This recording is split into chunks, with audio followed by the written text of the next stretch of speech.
Craig, we're down here at the Q Gym in Grays, but where exactly in Grays are we? So Q Gym is in the Queensgate Centre. It's just off of Alsip Road by where all the estate agents are. And how long have you been here? And maybe an obvious question, what's the purpose of the gym? So we've been here for 4 months now, opened in, I believe, February it was. And yeah, so the purpose of the gym, we've just created a gym that's affordable. It's a quality gym that offers quality services for everyone. So it's all abilities.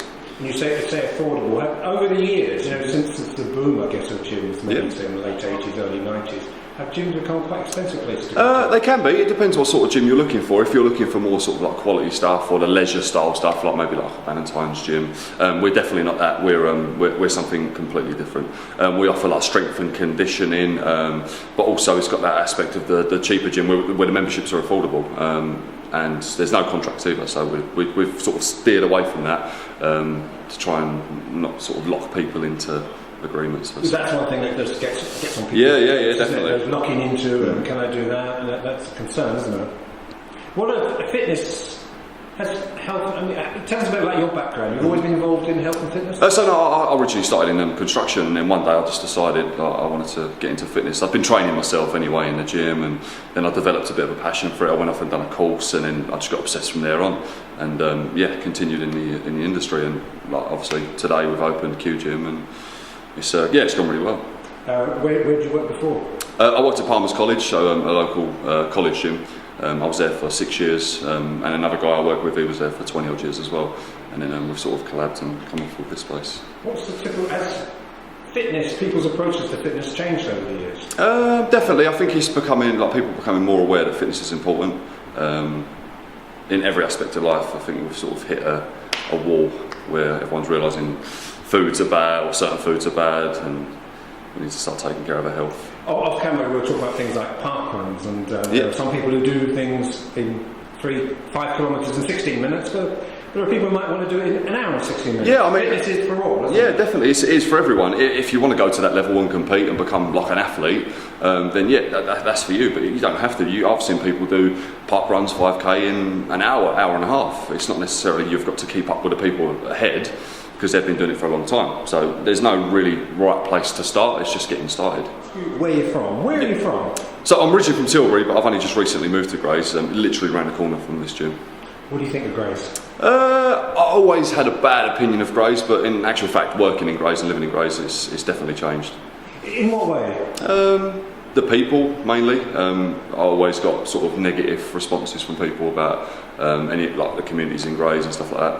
But moving to Grays, working with Grays, and obviously working in the gym, we're in the heart of it. We're having people from all sort of backgrounds coming out, and definitely it's changed my outlook on things. Because we talk about things like regeneration, and this is not a party political interview, but you see South Essex College, you see the courthouse there for business, a Wetherspoon. So I guess as a gym here, you're probably part of the problem. You're part of the solution. Aren't you? Not part of the problem. Yeah, definitely. I mean, we've sort of, that was the idea in the initial stages when we was looking around Grays for somewhere. We was thinking that we want to be sort of like the first step in that move to the regeneration project and help and start bringing the community together and making it. So would you like to do, once you're established more and more, to do more like community events? Yeah, we do that already. We work with closely with a lot of charities. We're currently working a little bit with the Inspire Youth Hub just around the corner as well. One of our main charities is Little Havens Children's Hospice. We do a lot of fundraisers for them. Yeah, a lot of our work's community-based work. Because that's important, not just your gym. In getting involved. It's so important to get your hands dirty and like get into the nitty-gritty of it and just help people for the sake of helping people. Because it's probably become a bit rich coming from somebody who runs a newspaper, but sometimes there are negative stories about Grays. Yeah, you think there should be a balance and say, I work here. Yeah, definitely. Yeah, 100%. Yeah, I mean, like, you can't always believe things you read and things you hear off of people, but I think you really have to sort of immerse yourself in it to understand what it's like. Sometimes people get a little bit confused about identity. People talk about Thurrock. Mm-hmm. Do you see yourself? You mentioned, do you see Thurrock as one place, or do you see Thurrock as individual places? Yeah, I mean, Thurrock's a big place. I mean, I consider I live in Thurrock, but I mean, Thurrock can go as far as Basildon, sort of thing. So it's not just Grays is Thurrock. There's a vast landscape around it. So if you're on holiday abroad, say, and somebody says, "Where are you from?" What would you say? I'd probably say Grays. New Year resolution, new year, new me, etc., etc. But even say here we are now in June. and people thinking about getting into fitness, what's your advice to them? I mean, there never really is a right time to start. I mean, unless you just start, you're never going to start. If you're always putting it off to that next stage, oh, I've got to wait till the new year, new me, and all that sort of stuff, then by that time comes around, are you going to be ready then? What are common mistakes? Do people do too much too soon, or what are common mistakes people Yeah, make? little and often. I always tell people little and often. You can't change your lifestyle overnight. You develop these habits over time, so it's super important to just implement one good habit, maybe per week, per day, and whatever works best for yourself. And do you still enjoy training? 100%, yeah, every day. And do you think you'll be still training in 20, 30 years' time? I'll be training until I die.